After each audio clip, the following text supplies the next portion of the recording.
The Union Jack. The British flag, if you think about it, is kind of a Frankenstein assortment of three different national flags. It's a combination of the flags of England, Scotland, and Ireland. Sorry, Wales. But that can't be the end of this video, so let's dig a little deeper here. To start with the flag of England, which can also be called St. George's Cross, we don't know exactly where or how it originated inside of England. It is known that in 1188, the kings of England and France both decided to go on a crusade together, and in order to distinguish their armies, the English used a white cross and the French used a red cross. Somehow and at some time, the English may have adopted the red cross that was used by the French.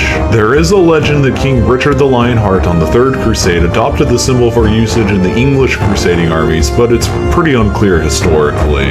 The first recorded use of the red cross on a flag within England dates back to its use as a maritime flag used within the English Navy in 1545. During the English Reformation, St. George rose to become the primary patron saint of England, and all the religious flags other than his own were abolished within the country. This left a lot of room for his cross to become even more associated with England. Moving on to the Scottish flag, which is also called St. Andrew's Cross, its origins revolve around the martyr of St. Andrew. St. Andrew is the patron saint of Scotland, and according to legend, he was crucified on an X-shaped cross. The familiar X shape with the image of St. Andrew crucified first began to appear in Scotland in 1180 during the reign of William I. That image would also be depicted on official seals within Scotland during the late 13th century. The image of St. Andrew would be removed to form a more simple X shape sometime in the 14th century. And then in 1385, the Scottish Parliament ordered that Scottish soldiers serving abroad in France had to wear a white X on their armor to distinguish themselves.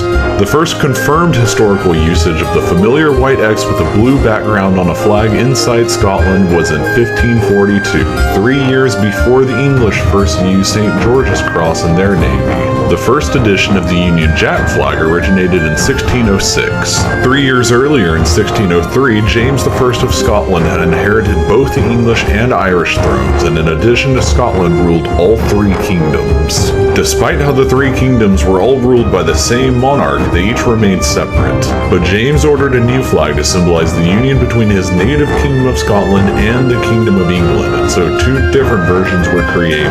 There is the more familiar English version of the flag, which was used in England, and the less familiar Scottish version, which was of course used in Scotland. Both of these flags were used in limited forms because both kingdoms remained politically separate until the Acts of Union in 1707 formally united England and Scotland into the same country, Great Britain. After the Acts of Union, the English version of the flag became the official flag of the new country. But that still leaves out the red X shape, which symbolizes Ireland. The red X on a white background is known as St. Patrick's Saltire. It is a symbol of St. Patrick and began to be associated with Ireland as a whole only in the 1780s. It was adopted as the symbol of the Order of St. Patrick, which was an order created by the English King George III. Ironically, as a consequence of this, many Irish nationalists have rejected this flag as a British invention to represent Ireland for themselves. The flag had some usage in Ireland before 1783, but it's rather unclear. It was used on the coat of arms of the powerful Fitzgerald family in Ireland, and it also appears on the back sides of some Irish coins minted around 1480 in honor of the Fitzgeralds.